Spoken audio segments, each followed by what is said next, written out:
Hey everyone, Thruster here, and today, well, this is a very different video from anything that I typically do here on this channel, and I will admit, this video comes from a place of spite. You see, for those of you who don't know what this video sitting in front of you is right now, let me actually move my webcam out the way so you can see the title of it. It is the re-upload of the Verge Best PC Build Guide for $2,000 that they put up several months ago and then eventually took down because of all the backlash and people telling them what they did wrong and they didn't want to admit that they were wrong. Yeah. I'm doing this video now only because of the fact that The Verge did something incredibly stupid. Not just The Verge. Actually, this falls upon Vox Media and might partially fall on The Verge, but as far as I'm aware, this falls squarely on Vox Media's shoulders. So what happened was Vox Media decided to DMCA multiple YouTube content creators. Two that I know that got hit with DMCAs would be Bitwit, the host of that channel being Kyle, and his Lyle reacts to The Verge's PC build, and then Review Tech USA also got hit with a DMCA claim.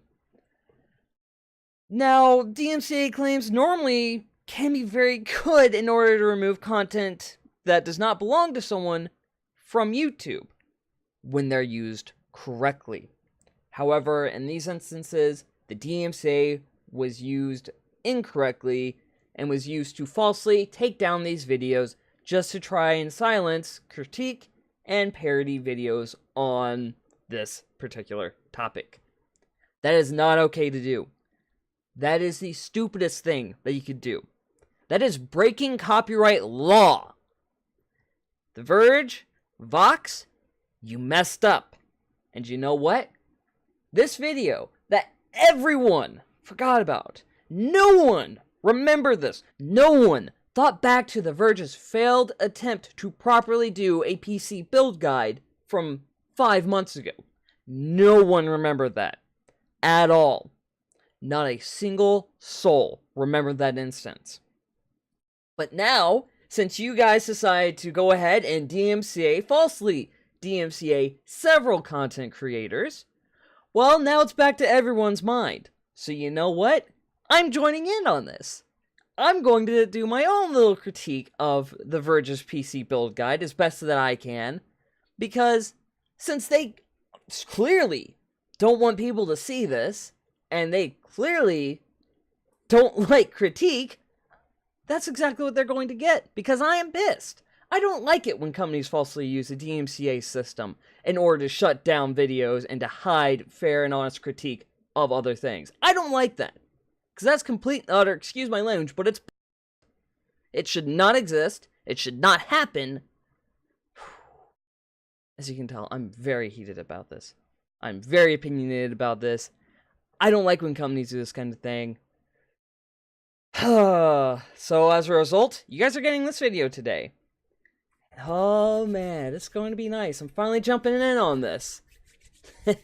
And before I even begin, Vox Media / The Verge, go ahead and try to DMCA this video. Try it. I dare you. I will fight against it, and I will win.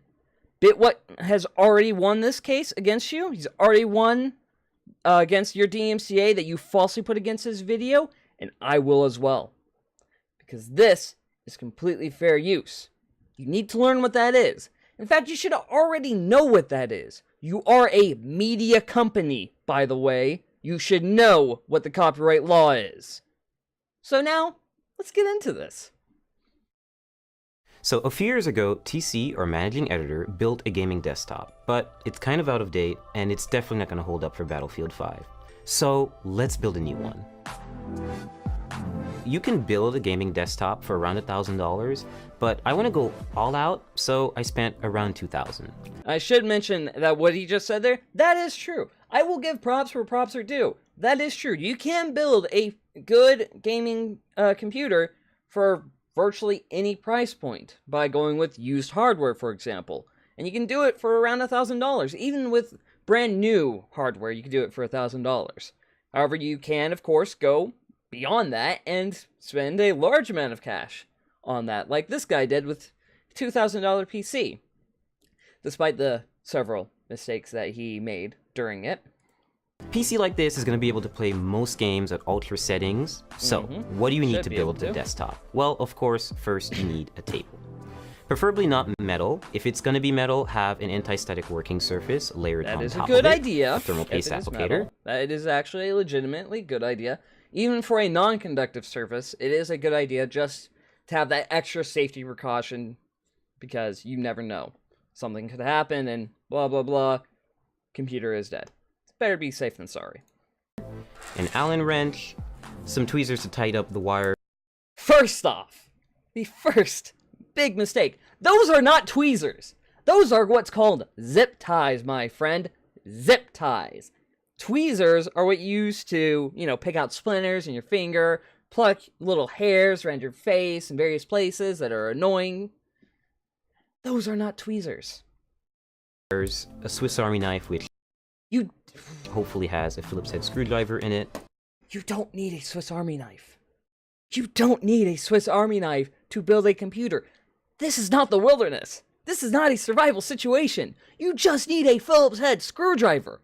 You don't need a Swiss Army knife that you're hoping has a Phillips head screwdriver. You can just go down to the hardware store and buy one for probably like $10. Simple as that. And last but not least, an anti-static bracelet, which is to... You do need an anti-static wristband that actually has an alligator clip that clips onto another surface in order to ground you and prevent any sparks, any static electricity from building up and discharging onto the various components. However, that is not what that is. That is one of those Live Strong little bands that you use to show that you support cancer research to defeat cancer. That's what that is. That is not an anti-static wristband by any stretch of the imagination.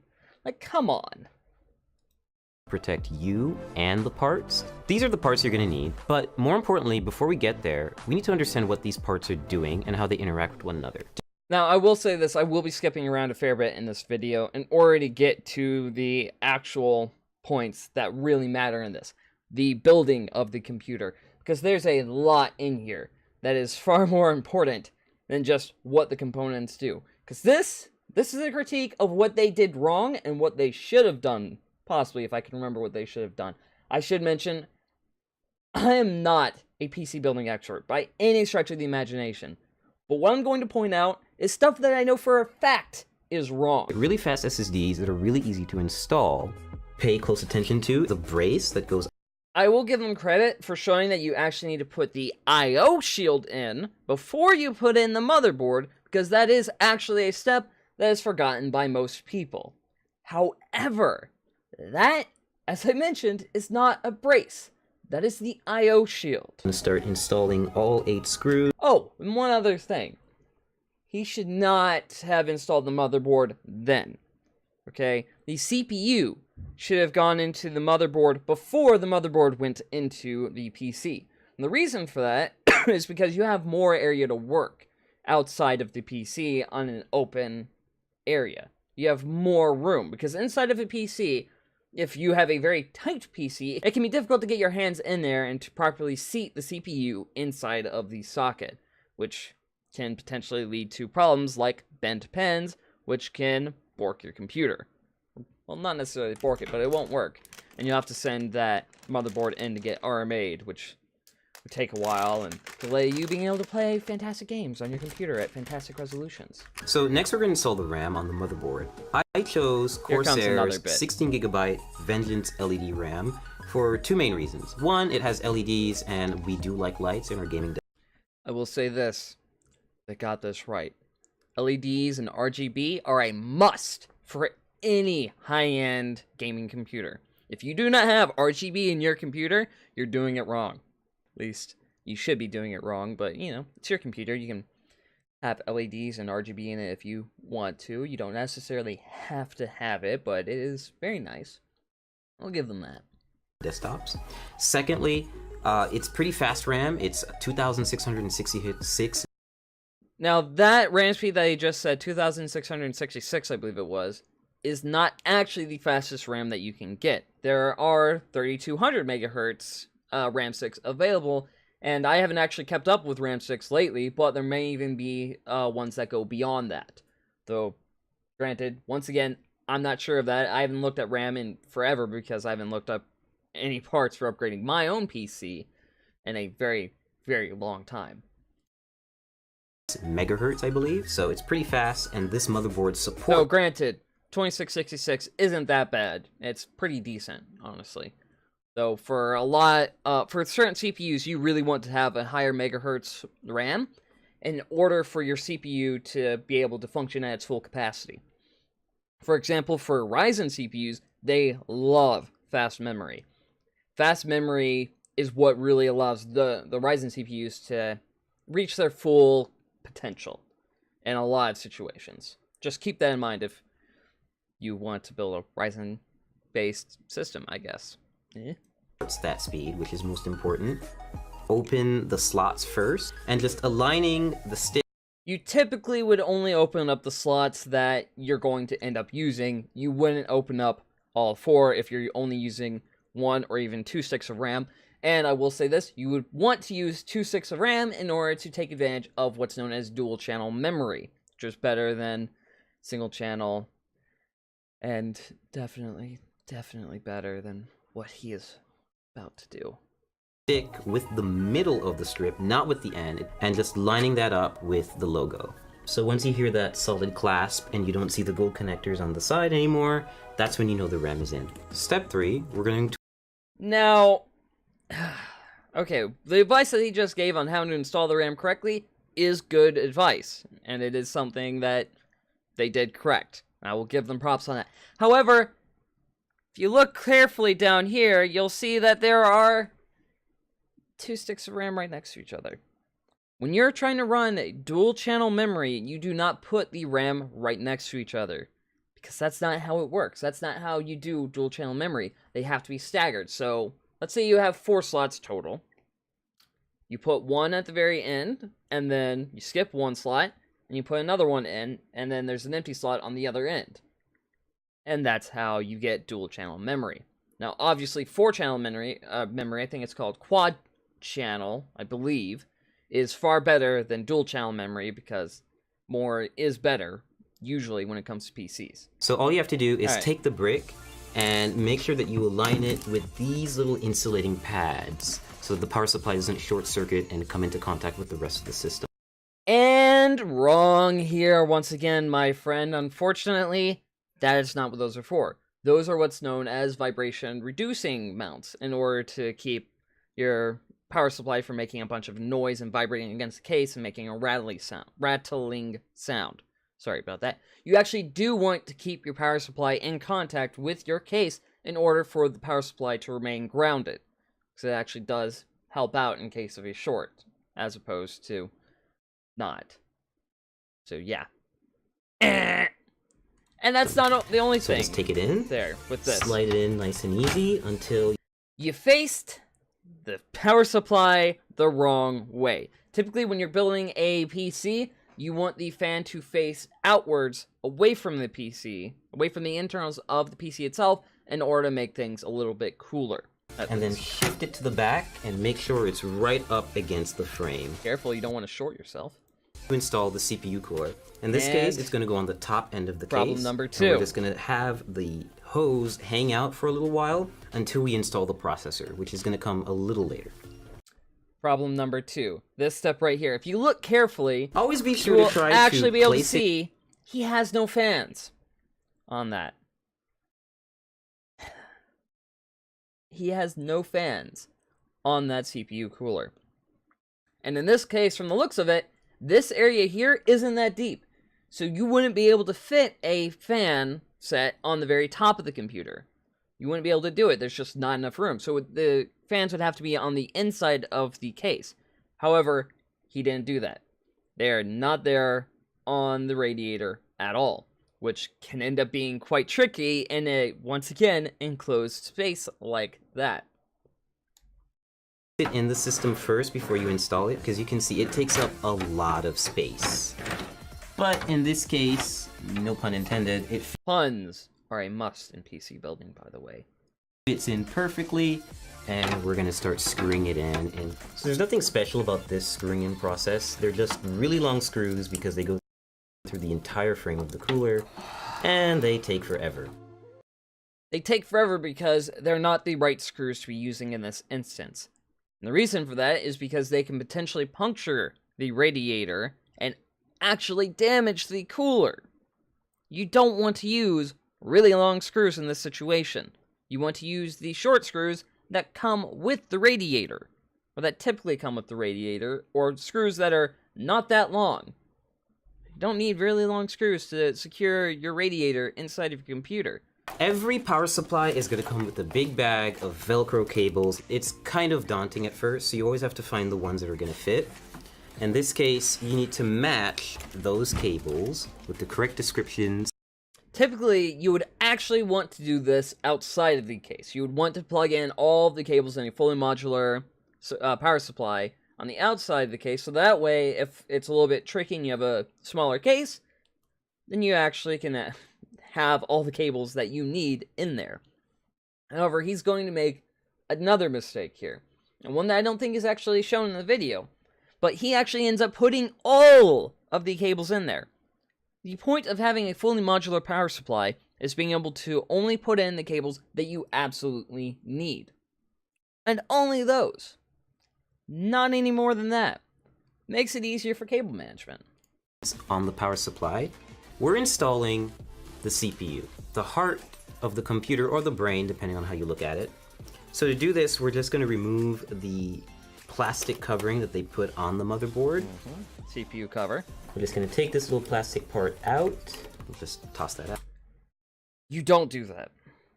And the reason for that is you actually need to keep track of that little plastic covering. And the reason for that is because if your motherboard ever needs to be RMA'd, that is sent to the manufacturer to be repaired, they will not accept it. It has to have that CPU cover on it in order for it to be accepted. So you need to keep track of that. Don't do what this guy did. That was a stupid move. Hope he didn't lose it, because everything that he did wrong, he very well might need to RMA a few things. Out of here. And now we have an exposed CPU holder, or rather slot, on the motherboard. And this is the most dangerous situation, or the most dangerous time, is when you're installing a CPU potentially, because if you drop that CPU on that socket, you could bend pins. And if you bend pins, well, there's a good chance that your CPU, or your motherboard, and potentially even your CPU, might have to be sent in to be RMA'd, because of the damage that's done to them as a result of that. So we're about to apply thermal paste to the CPU. Every CPU cooler actually comes with a bit of thermal paste already neatly applied in a circle around it, but it's usually not enough. It's wrong. That is so wrong. Okay? You would actually, that is actually the perfect amount. If you do not buy any thermal paste, or even a thermal pad, because they actually make those for CPUs now, to put on your CPU, and that, on the case of thermal pads, they actually have to mention that they're for CPUs, I believe. I would go with thermal paste, though, just because it's easier to remember. But that paste that's on there is actually enough for the CPU, and it's actually the perfect amount. You don't need to add any more. However, it is not typically the best thermal paste that you can get. You can often get a much higher quality brand. So what you would do is you would take isopropyl alcohol, put it on a paper towel, and then wipe that thermal paste off of the CPU cooler, and then you would apply your own. But not in the way this guy does. Essentially PC building practice to have a little bit extra and layer it on top of the CPU. No. No. No. No. No! No! That's not how it goes. That's not what it's supposed to look like. Oh my god. This makes me cringe so much more than anything else. That is way too much thermal paste.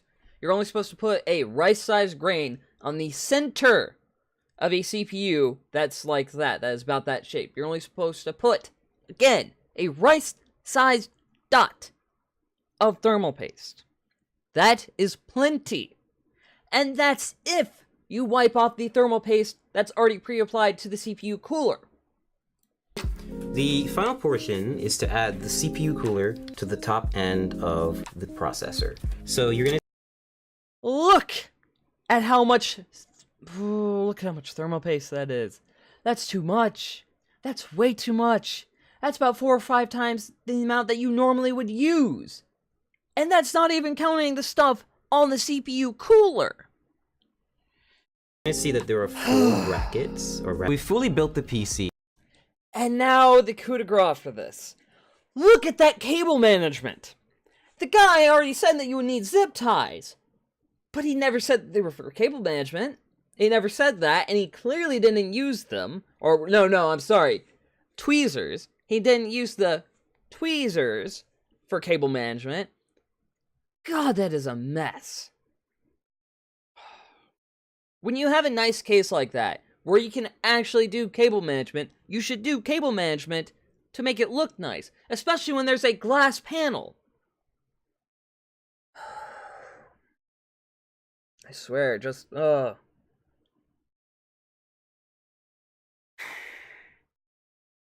It's not that difficult to do this kind of a thing right.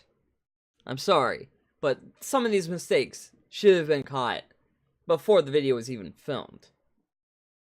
And a lot of these mistakes should have been caught when the video was being edited. And now, this is the point where nothing else after this point matters. So, let's go back to full screen here. So many mistakes were made in this video. Plenty of them are egregious. Like the thermal paste application, for example. That is the most egregious, in my opinion, out of all of them, alongside the RAM situation that I mentioned before. That should not have happened. And what's worse is when, after this video was posted, and they saw all the negative feedback, they hid the dislikes and likes on the video, and they disabled comments. Which is a very stupid thing to do. Because instead of people learning from the mistakes that you showed in this video, instead, people could easily have taken that video to mean, this is how you build a PC, and people could royally, potentially very badly screw up their PCs in the process of trying to build them themselves. Like, come on! Ugh. And once again, this was a bad thing, okay? They didn't handle this properly at all at the time that this video came out.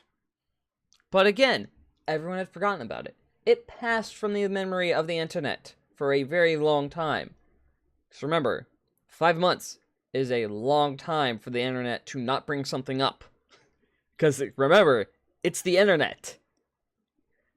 But now, thanks to their stupid decision to DMCA several content creators and their fair and honest critique of this video, well, now it's brought back to the forefront of everyone's minds, and it's the only thing people are going to be able to talk about for a few weeks at the very least now. How stupid the Verge/Vox Media were in DMCAing content creators, and how bad their PC build really was. Thank you guys for watching this video. I hope you enjoyed it. You guys got to see me angry for a little while, and then critique a very bad PC build guide for a little while. I hope you enjoyed it. If you did, be sure to hit that like button. Also consider hitting the subscribe button to get notifications for I next upload a video. Don't forget to also check out links down below in the description for my Twitch, my Patreon, my Streamlabs, my Twitter, my other YouTube channel, and all that other stuff down below in the description. Don't forget to also comment down below what you thought of today's video, and don't forget to share this video on social media. Because let's show the world just how bad of a company the Verge and Vox Media really are. How crappy that they truly are to DMCA people to try and silence fair and honest critique of something that they put out. Let's show the world how bad they are. Thank you guys for watching this video. I hope you enjoyed it. I'll see you guys next time.